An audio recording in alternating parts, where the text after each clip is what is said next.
Okay, well, so I work for Universal Mastering, and I have a great room there. In fact, maybe look at the show. I have pictures.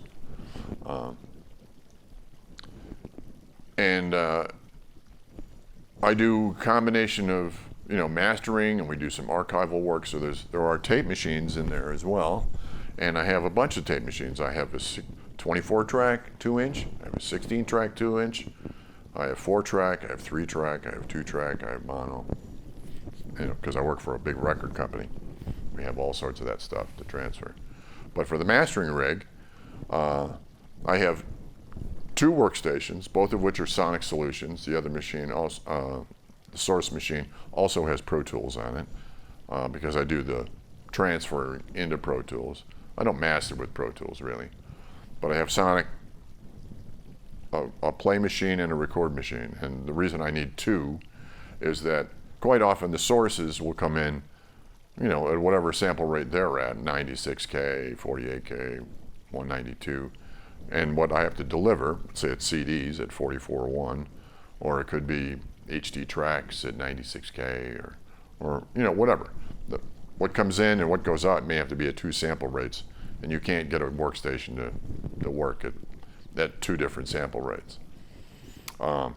So they play back. I have Prism converters both ways, and I have, on my analog gear, I have a big Soundtech equalizer.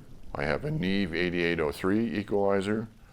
I have a Manley, not the Slam, but I have the Very compressor. I have another tube compressor, which is what the heck is it? ES8 Pendulum Audio. That's really good. And then I have a bunch of digital stuff. I have the Weiss EQ, I have the Weiss compressor limiter, and I have the TC M6000 system, which does, multiband compression and EQ, noise stuff. Actually has very good sounding converters in it too.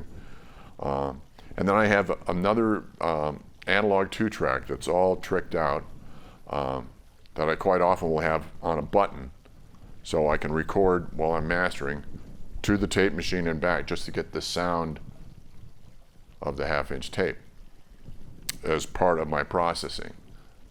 And on some stuff it sounds unbelievable. It's not the bomb for every kind of music, but I do have some really good rock and roll clients, and for rock music it's unfriggin' believable. Way better than any plugin emulation of the tape machine that I've heard. The plugins are good, and they have things you can turn over and experiment with, like different speeds, different heads, different kinds of tape, all with a click of a mouse. You can try all these things. You can't do that easily with the real tape machine.